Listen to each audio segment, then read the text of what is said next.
When a school talks about focusing on the 21st century skills and behaviors, it scares the parents a lot. 21st century skills, we're talking about collaboration, empathy, having fun, socializing, being creative, entrepreneurial skills, critical thinking, problem solving. Now the list goes on. A lot of parents think, a lot of people actually think that when you focus on those skills, then you have to cut down on the time for the learning of the other subjects like physics and chemistry and accounting. Now actually that is not true at all.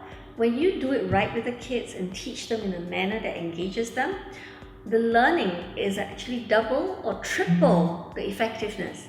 At the same time, imagine the kids can be happy in school. So to the point where our biggest problem in our school, they don't want holidays. In our school, what we call the purely academic route, we call them trunk roads. Okay?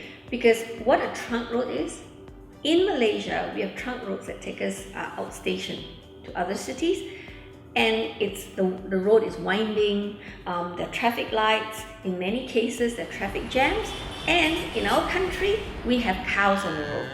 Okay? Now when you get it right, you literally have a super highway. The roads are less winding, and best part is that there are fewer cows. When you teach these soft skills as a by-the-way thing, it becomes that little strip just running alongside. And in our school, we call it the bike lane. For some schools, leadership is really about maybe having a prefect's board, to be part of a prefect's board, or you go for leadership camp. Empathy is about going out there to do social service work, like maybe visit an orphanage, etc. Now, what about the rest of the kids? This is something that every child should learn. So can you bring those 21st century skills into the classrooms while they're learning math, creativity in math classes, having a game in a physics class? So we're not talking about the little children learning in a fun way. We're talking about preparing for serious exams, but having fun at the same time. When you do that, you literally are no longer separating any of these skills, and they become part and parcel of the whole fabric of what goes on in the classroom. When there are activities going on and the children or the students are having a hoot of a time and they're laughing or even sometimes running around to get their work done, parents, adults, educators, they get worried, So they're looking at fun and learning not going hand in hand. The minute there's fun, or they're being distracted. There's just too much fun. This is actually a mentality that's pretty damaging for learning, because it is what we call a scarcity mindset. Look, you can do both. Why not both?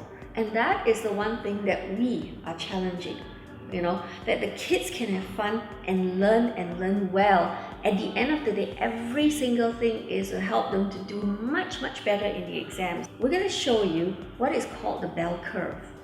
Now, the bell curve states that 16% of students are high performers. So the rest, 68%, are average students. This is such a huge misconception, because these 68%, they are not dumb. They're smart. It's just that the way the learning and the teaching is done, they don't engage them at all. That's why they belong in that average category. But if you get it right, we can literally shift them. And why not? Imagine if you can shift this large group of students. They are a whole lot closer to being a high performer. So it's actually a whole lot easier to get them there than, let's say, students who are poor performers, But when you shift them to becoming high performers, the kind of impact they can make out there, there's a whole lot more of them. Just imagine what can be done for the community, for the economy, and for the country when we can start shifting these children. If you know someone who can benefit from this video, do share it. Let's work together to spread awareness as to what education should be.